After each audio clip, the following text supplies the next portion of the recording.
Hi, my name is Dr. Leda McDaniel. I'm a physical therapist, an orthopedic clinical specialist, and a fellow of the American Academy of Orthopedic Manual Physical Therapy.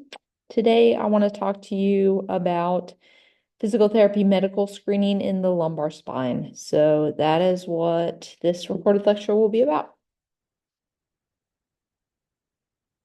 So objectives for this lecture are to briefly review best practices based on the most up-to-date evidence for managing acute low back pain, introduce some screening methods for serious spinal pathology, and some red flag screening. So those are synonymous. Practice the use of a decision tool from the literature that may guide clinical decisions as we screen in the lumbar spine. Integrate some clinical scenarios and patient cases to demonstrate use of this decision tool in screening and help us identify some signs and symptoms that might suggest serious spinal pathology.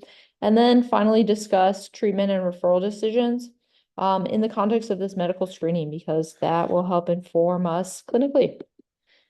So just to jump off here and start us off, I wanted to talk about best practices for acute onset low back pain. So these really are the most up-to-date evidence-based practices that are suggested for somebody who comes in with low back pain that started recently within a few weeks. Usually chronic low back pain is defined as being present for 3 months' time. So that is the delineation that's often used.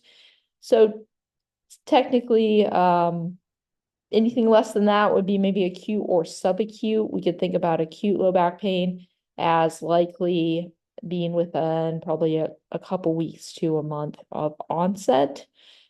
So this comes from clinical practice guidelines, not only in physical therapy, but from the broad medical landscape and physicians, primary care physicians, emergency departments, anybody who's seen these cases of individuals with acute low back pain. So what do we see right up top is screen for red flags. We're going to talk quite a bit about that in this recording. But just to give context, some of these other things are very highly supported as well. So utilizing neurologic testing in your clinical exam is very important. And then utilizing medication, surgery, and imaging only if necessary. So those things are not necessarily indicated for an acute presentation of low back pain. We want to be really careful that we don't overtreat or overutilize maybe expensive or in other ways sometimes harmful imaging modalities. We want to recommend for patients an early return to activity, overall favorable prognosis for most non-specific low back pain, and education that really supports their active coping, autonomy, strength of the spine. Spine can take a lot of load, compression load, twisting load. Think about all the movements that you do in your daily life. The spine is really robust. And we want to try to stay away from language that induces fear in our patients, such as harmful images, like sometimes how people talk about disc pathology, spine moving in and out of place, degenerative, words that might induce fear. We want to try to stay away from because the spine really is robust. And if we can help communicate that with our patients, we can make a big difference in their ability to overcome some of this type of issue.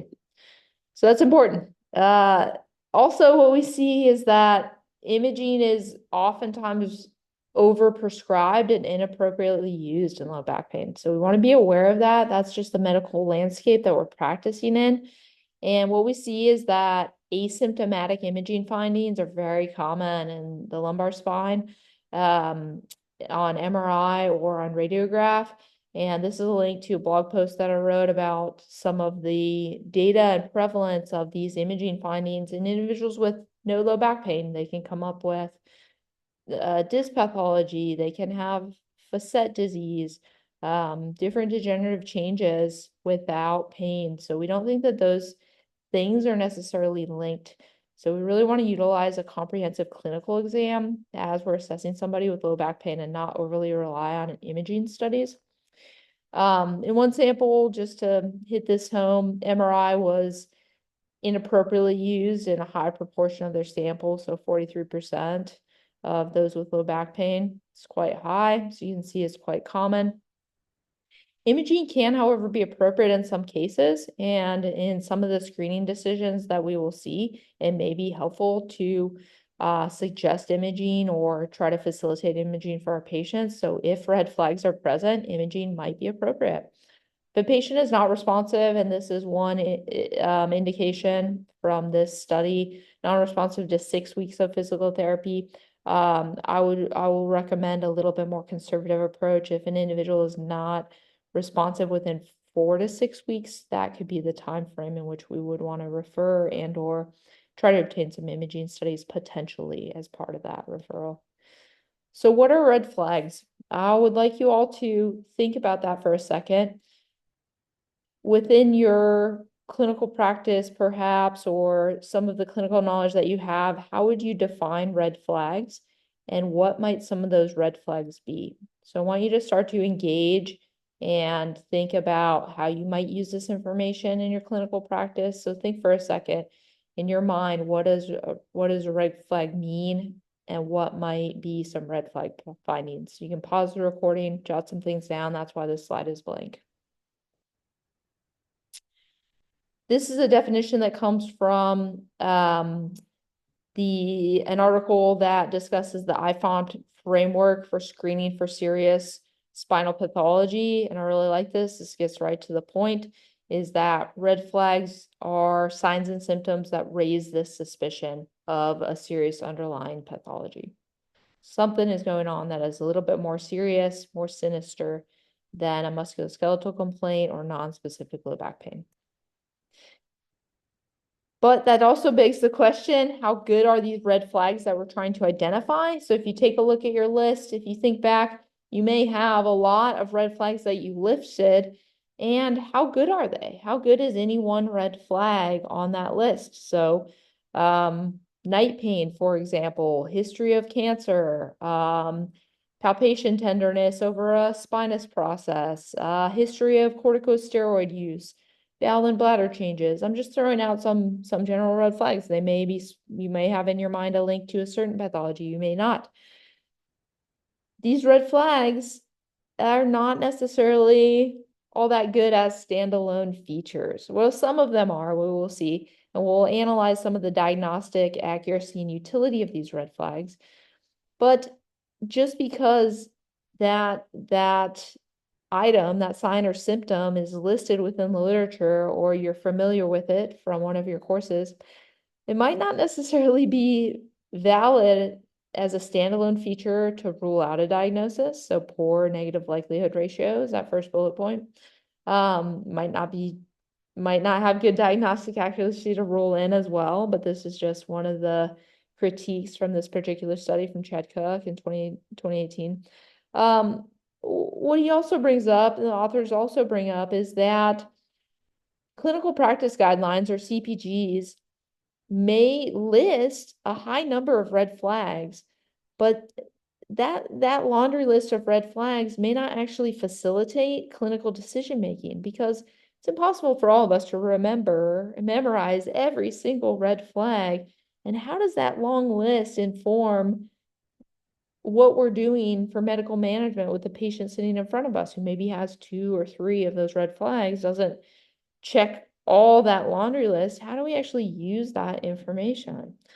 So some other studies talk about the accuracy of red flags specifically for low back pain, and they describe that it may be highly variable. Red flag screening for malignancy or cancer. Some of the red flags mentioned may not actually have high diagnostic accuracy, and we'll come back, we'll kind of see which ones might have better accuracy, partly from this study, this Verhagen study in 2017.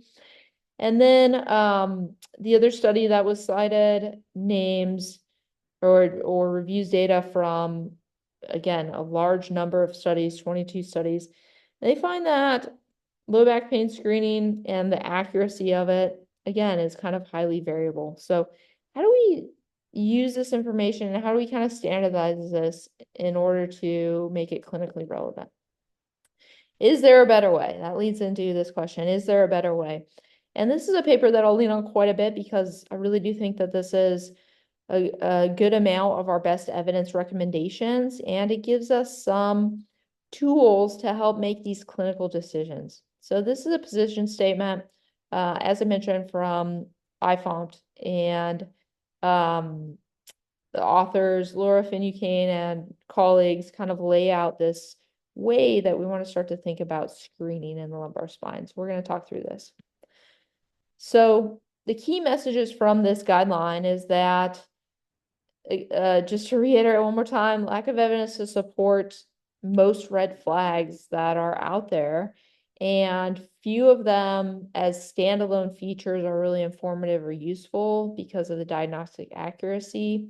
We think that a combination of red flags may have better utility, but it warrants more research to really support those clusters of findings.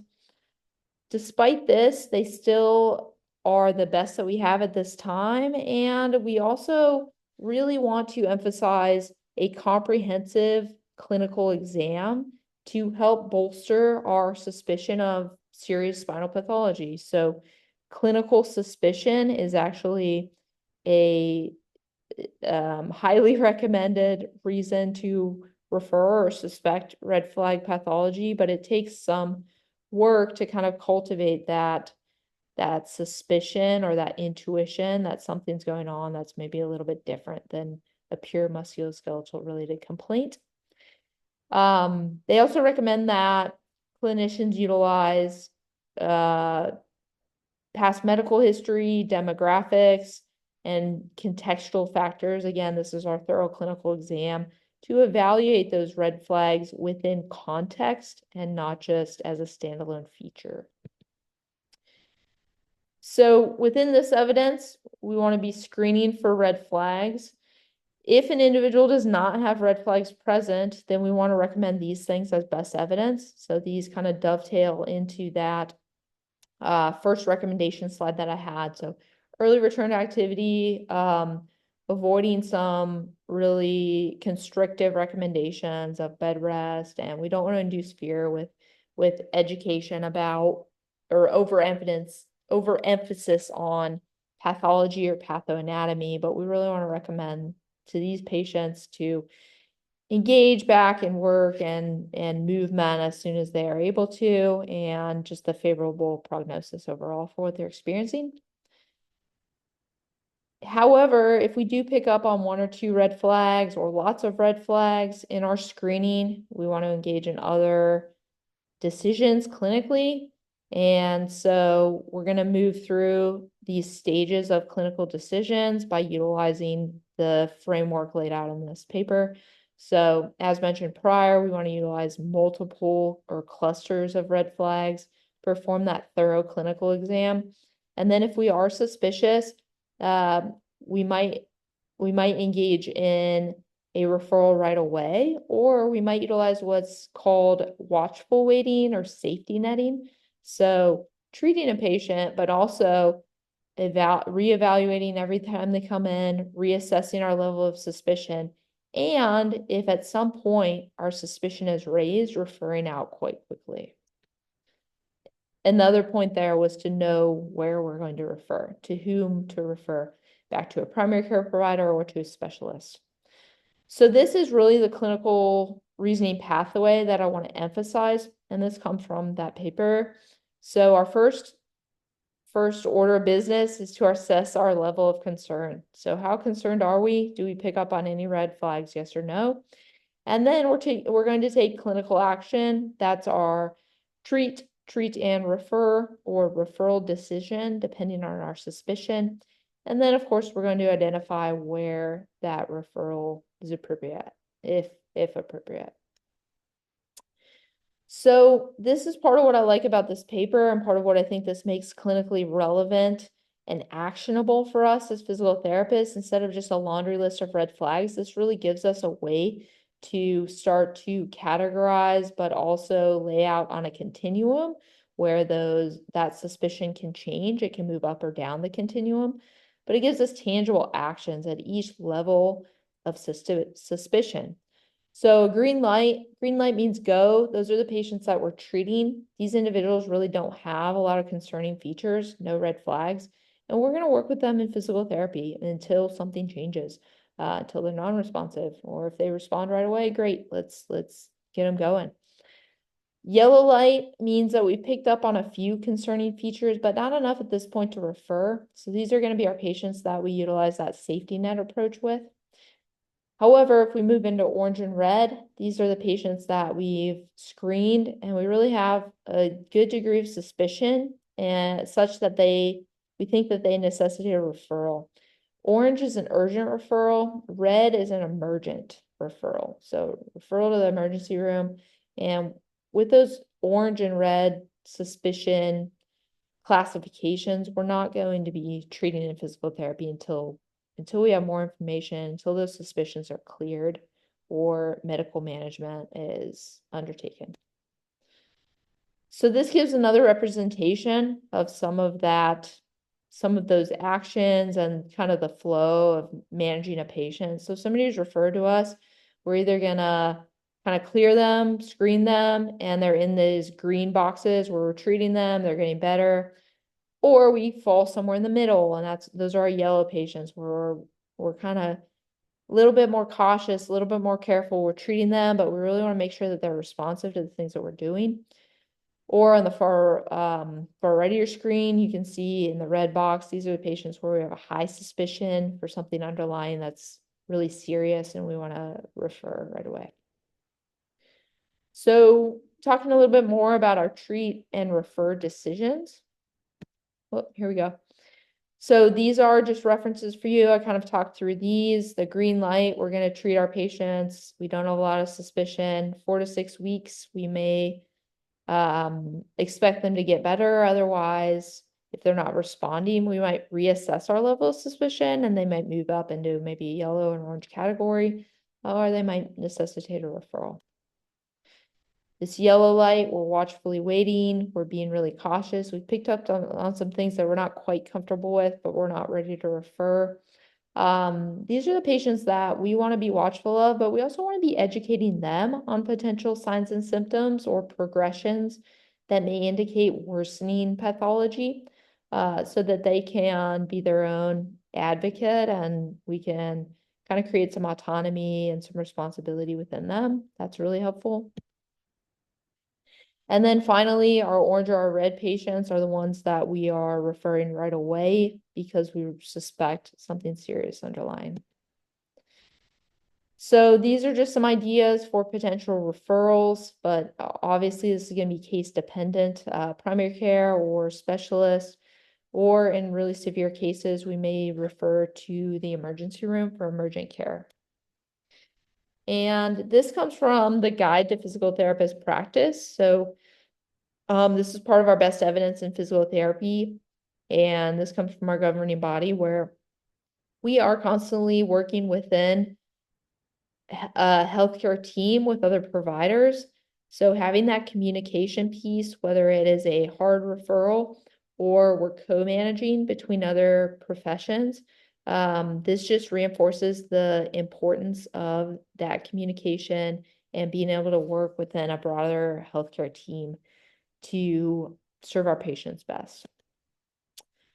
All right, so here's an example of a patient case. This is an individual who is a 36-year-old who came in for physical therapy. This will kind of give us some practice in using that decision tool. So this patient came in from a primary care referral with low back pain and left leg pain. And the leg pain was getting a little bit worse, such that it was traveling farther down her leg. And recently she did start to have some pain in the right leg or the right lower extremity, buttock and leg. She denies bowel and bladder changes, sexual dysfunction, does not notice sensory changes in the general area. She can walk. She doesn't really have any gait dysfunction. And pretty normal neuro screen, but she does have some adverse neurodynamics. So she has positive straight leg raise tests on both her right and her left leg.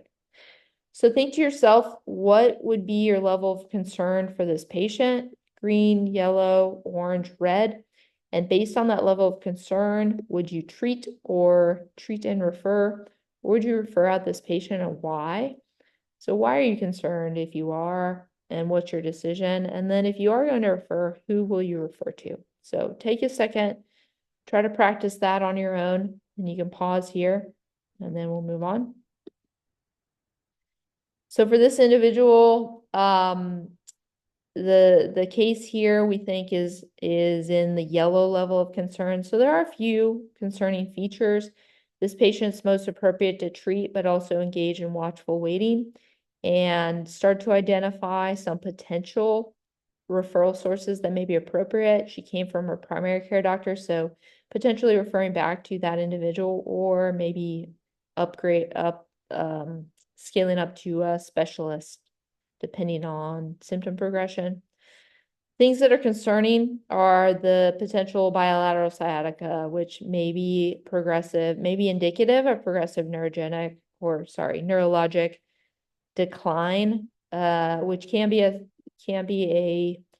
a feature of Codd-Aquinas syndrome. So because the lower extremity radiating pain is moving from a single lower extremity to bilateral, that may be progressive. So we do want to monitor that. However, she doesn't have these other signs and symptoms that would potentially raise suspicion for that condition. So here's our tool again, and this is what we're working through. Now getting into lumbar spine screening and talking about some of the specific pathologies. Instead of just general, we've already presented some of the framework. Now we want to start thinking about what are some of the specific findings that may indicate certain types of pathology. As we go through this is always in the background, our comprehensive clinical exam. So this is just a little bit of a framework, not all comprehensive, but some of the large categories of things that you're going to want to be assessing with your patients who come in with acute low back pain as you're screening the lumbar spine, both subjective information that you're hoping to attain, as well as some of the objective exam tests that you may be performing to gain more data.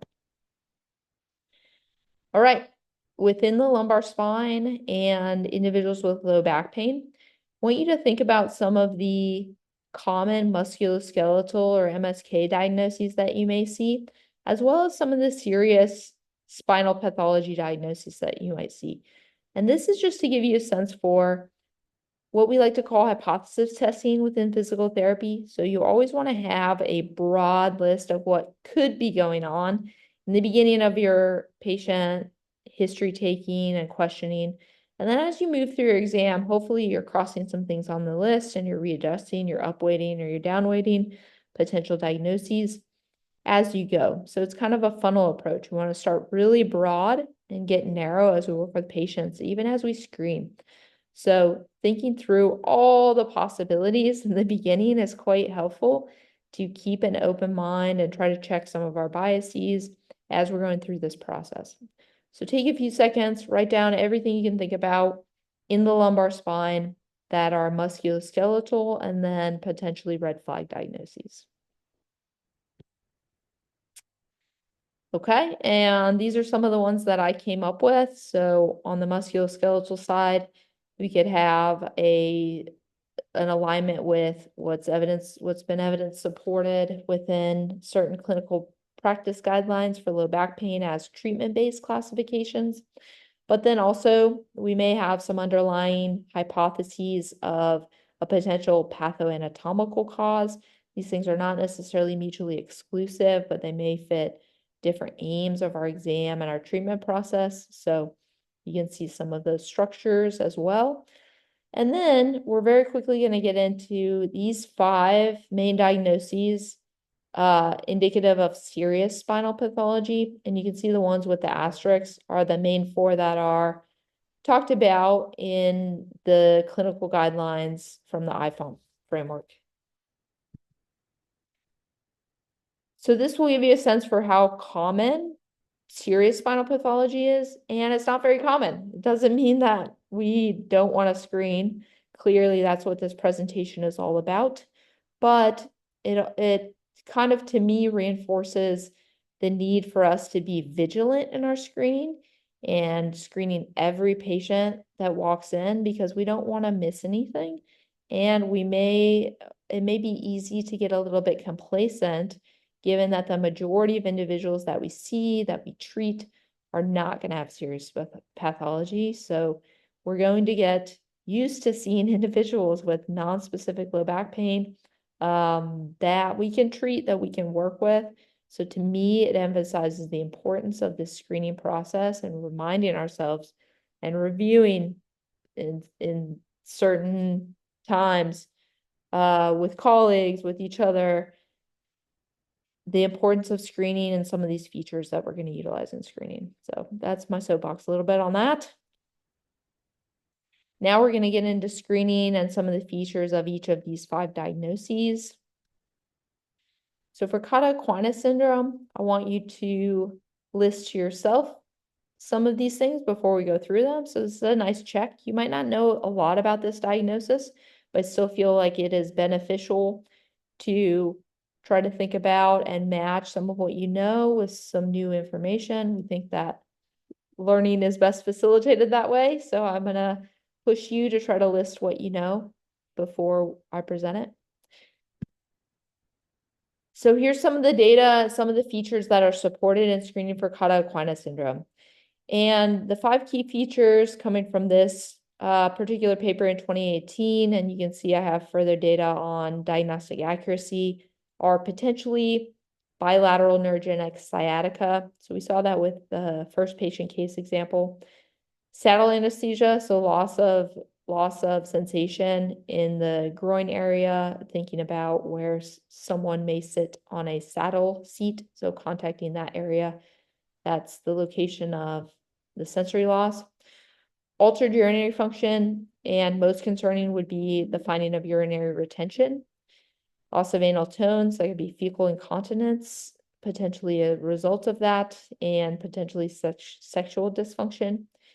As mentioned here and in the next slide, the most consistent finding, and this was in a sample of those with Cobb-Aquinas syndrome, so pretty good diagnostic accuracy, sensitivity 0.90, specificity 0.95, that urinary retention is a pretty good feature to rule in or rule out Cobb-Aquinas.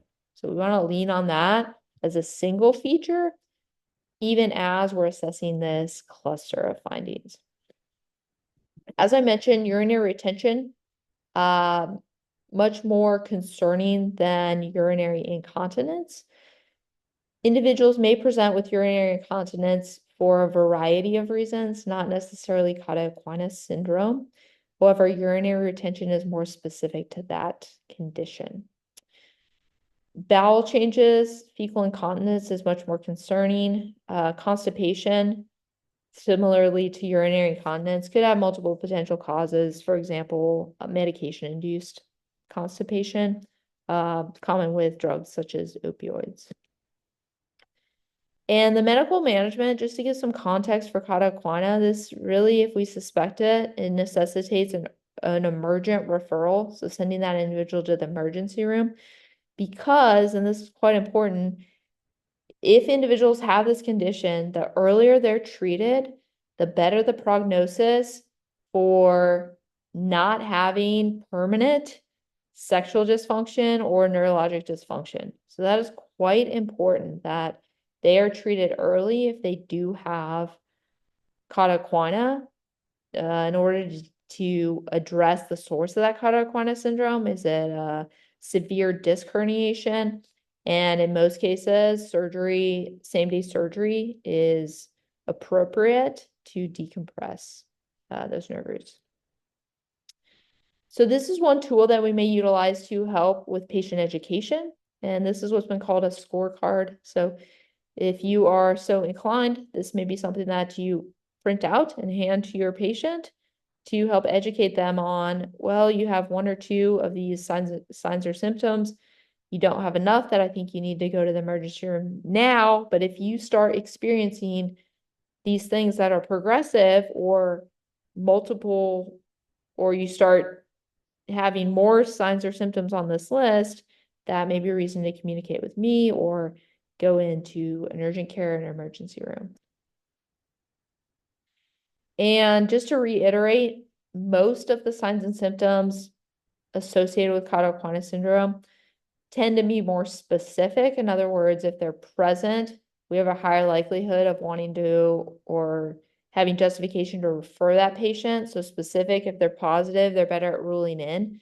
They're not as sensitive. So just because somebody has them doesn't mean we can rule it out. But if they're present, we should take that very seriously in suggesting further imaging and treatment. Okay, moving on to our second diagnosis that we'll address. This is spinal fracture. So I want you to, again, jot down some things that you may think of as signs or symptoms of this pathology and then what medical management might consist of.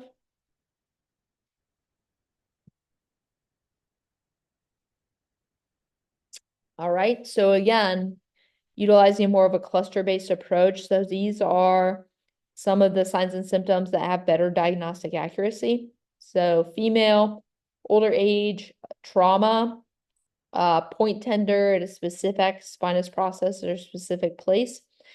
Distracting painful injury. This specific or this particular feature to me was confusing for a while.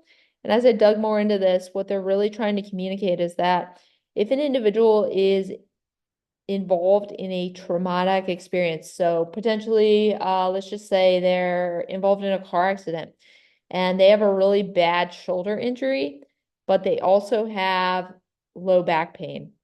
That may be one reason to take more seriously their low back pain, because we can't really assess the severity of their low back pain if they're distracted by this other serious injury. So I hope that reasoning, that rationale made sense, but we really want to take into context everything that's going on.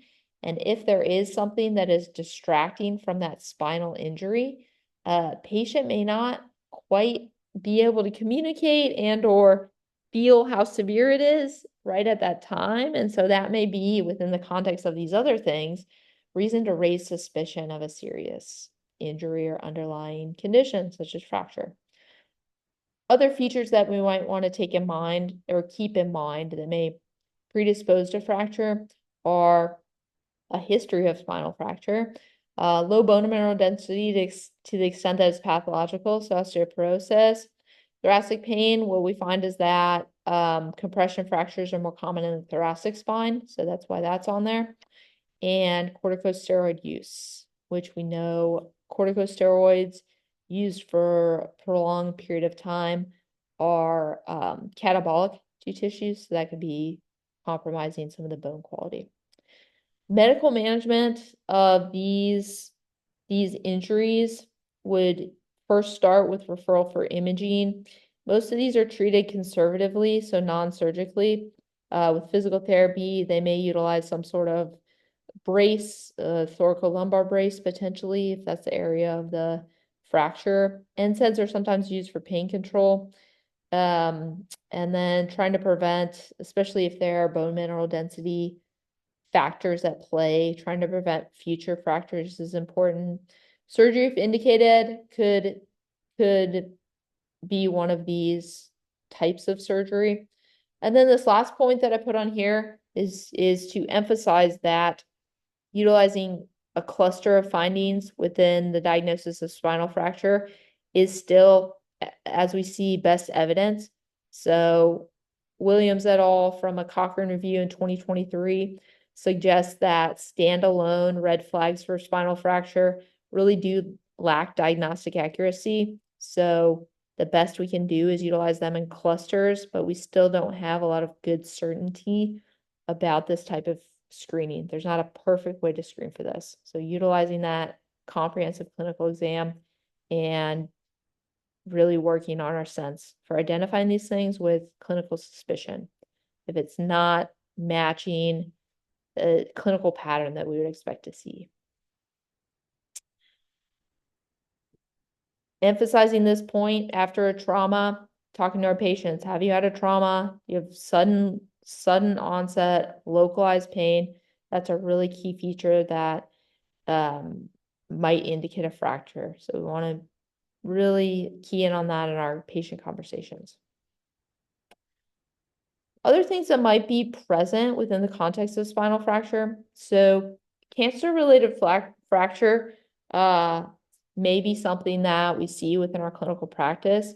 And fracture, we think, is more common as cancers metastasize to the spine. Some of those metastatic lesions may compromise bone integrity.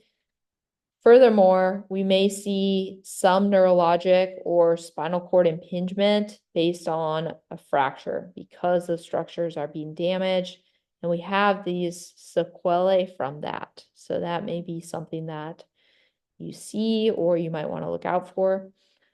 Another thing to think about or consider is that the majority of spinal compression fractures might be asymptomatic. So we might pick this up incidentally on imaging findings, or this may come up as a sequelae to some other injury. Here's a second patient that we want to talk through. This patient's a 58-year-old woman. She has a history of chronic low back pain and also a history of cancer. She's coming in with new onset low back pain, but no mechanism. Didn't really notice any sickness lately, no changes in weight, has some pain in bed, can kind of change positions and get back to sleep, and no leg pain. And her back pain is pretty reproducible. So you can see towards the end of the vignette, extension really bothers her, but flexion position, sitting, she feels a lot better. So what do you think based on this patient? What's your level of concern? What's your decision? And then where are you going to refer if you are? So this individual doesn't really have a lot of concerning features. She does have a history of cancer, so that might be where we're on that really low end of watchful waiting, but this case was attributed to green. So we're going to treat this patient. She has a mechanical pattern of back pain that we can reproduce. We have some alleviating factors. So we're going to treat her unless things change, and we're not highly concerned. Definitely not referral at this point. All right, so here we go. These are some of the features that I discussed. She's a little bit older, history of cancer, but she doesn't have a lot of these high-level concerning features for our next diagnosis, which is spinal malignancy. All right, so I gave you a few of these, but take a second, jot down what are some other features that you might think of when you hear of spinal malignancy or when you're trying to screen for cancer in the spine. And then what might be medical management for these things? All right. So one thing to bring up is that bone and bones in the spine is a common site for metastasis.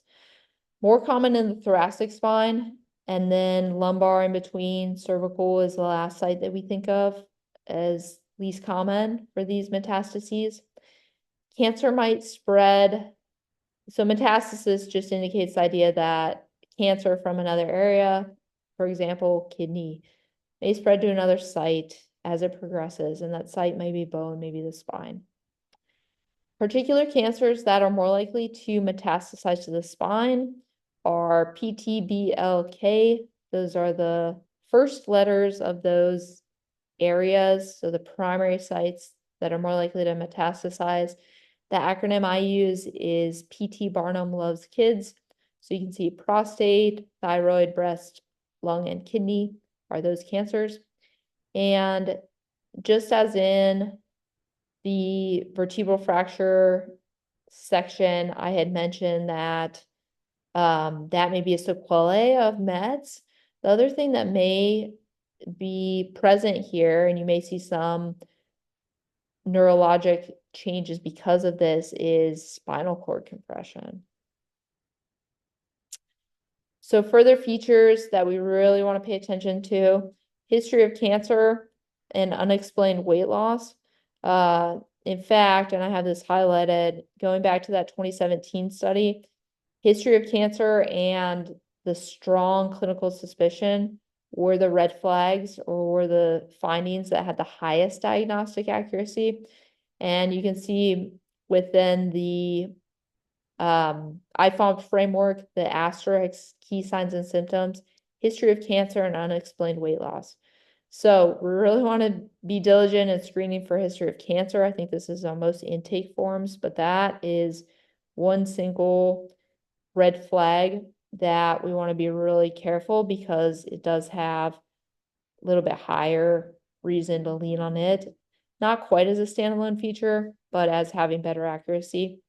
And then some of the potentially clinical context that we want to start to screen for is unexplained night pain or recalcitrant night pain, how I often think of it. So a lot of individuals who come in with leg pain, back pain, shoulder, they're gonna have pain at night. They just are because they're having some sort of musculoskeletal injury. So that's not, can't expect that individuals with musculoskeletal complaints aren't gonna have any night pain. However, the quality of the night pain is important. So night pain that can't be relieved with position changes, medication, ice or heat, wakes them up at a certain time every night, those things may start to raise your suspicion. So you want to be asking that of your patients. Is there a position or you can't get comfortable at all, certain time, things like that. Constant pain, malaise, those are other things to look out for. If we do suspect this, an MRI is indicated for these patients, and then we're gonna work within the context of oncologic treatment. So whatever's indicated for that specific type of cancer or types of cancer at that point could be chemo, radiation, surgery.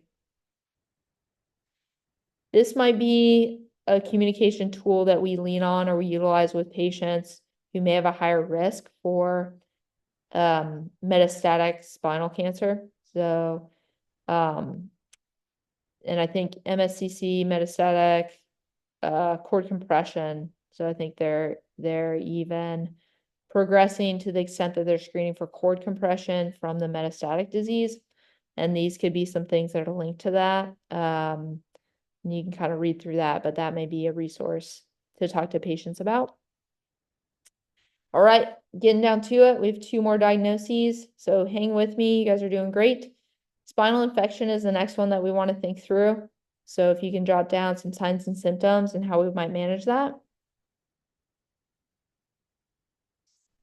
What we think of as risk factors for spinal infection, and this is coming from one study in the early 2000s, percentage of a sample that had spinal infection or abscess in the spine. So you can see the different percentages that had one of these features. Highest one was IV drug use, and then kind of a smattering of different features, but no other feature was really that high as a standalone in this sample. However, one or more, 98% of the sample had one or more on this list. Again, reiterating, let's ask about these things, and if we have more than one, it might raise suspicion. So the alcohol abuse, distant infection, diabetes, cancer, you can read the list. All right. Classically, spinal infection, the way we screen for it has been described with a triad of symptoms. So that's the classic way we might screen for this. But I would caution you that that does not necessarily have the best evidence support. Doesn't mean we throw it out completely, but it's not really a home run and you can't lean on it exclusively. But somebody comes in with back pain, fever, neurologic symptoms, fever you can think of as more of a systemic indicator of potential infection or malaise. So that's important to come back to. But it's really rare for the patient to have this entire triad of symptoms. So we want to get the context of what's going on as well. Has this patient had surgery recently? Do they have a history of IV drug use? That came up a little bit higher in that last sample we saw. Some fatigue or other malaise, neurologic symptoms, weight loss. And for these individuals, because there is an infection going on, so there's a greater systemic concern and possible complications, early treatment is important, screening and referral is important, and this is usually diagnosed with imaging, potentially some blood work, lab work. Our last serious spinal condition we're going to talk about screening for is AAA, abdominal aortic aneurysm. Think through some signs and symptoms you might suspect here, and then medical management.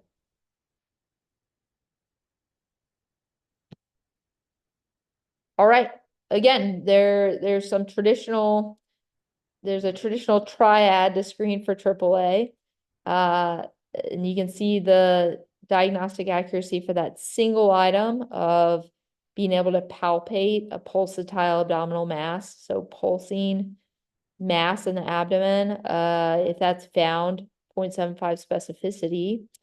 So higher likelihood to be positive. It's not great standalone for screening. It's only 0.68 sensitivity. So we can't necessarily rule out AAA if we don't palpate that pulsatile mass. Individual with hypotension. So this is another reinforcement or another reason why I want to take vitals. Vitals are vital. Want to take vitals with all our patients, especially with individuals with cardiac risk factors. So these are the things that I want to emphasize with this condition that we absolutely want to screen for clinically. So does somebody have a smoking history, high cholesterol? They a little bit older, history of AAA, also being a male increases risk factors. So managing this sort of thing, first is to diagnose it, potentially surgery to repair the compromise in that vessel. Could be open, could be a stent or within vessel repair, and then trying to mitigate and or reduce some of these risk factors. This starts to get at some of the diagnostic accuracy of other screening tests. So this is a different sample, but as you can see, palpation of a pulse, abdominal girth, those are two findings that may be a little bit more sensitive. So we might be able to use them a little bit better for screening. On the flip side, they're not great specificity, so they're not as diagnostic if they are present.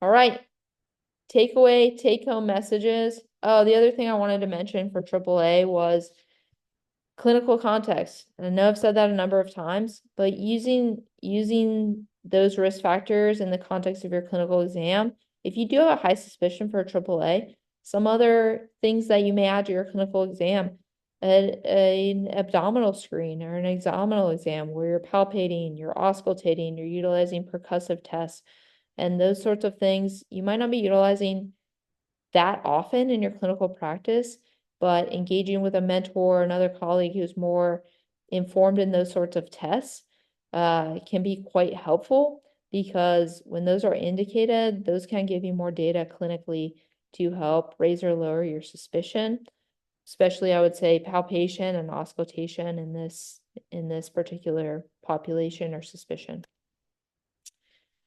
Okay, overall clinical takeaways. When in doubt, refer out. We do want to be really diligent about screening, but we want to use context in addition to red flags. Screening for these pathologies is always best practice. So we want to do it even if the prevalence of these conditions is not very high. We do not want to miss these things. Imaging is usually not indicated for non-specific low back pain. However, if we suspect a red flag pathology, imaging may be appropriate to help us gain more information and rule out those pathologies. If the patient isn't improving in our care within 4 to 6 weeks, we need to get more information. And always performing a really thorough exam. Data is our best friend, so the more we can gain from being thorough, both taking a thorough patient history as well as our examination testing, that will give us better data to work off of versus any one finding as standalone. Thank you all for listening, and these are references that I've used in this presentation.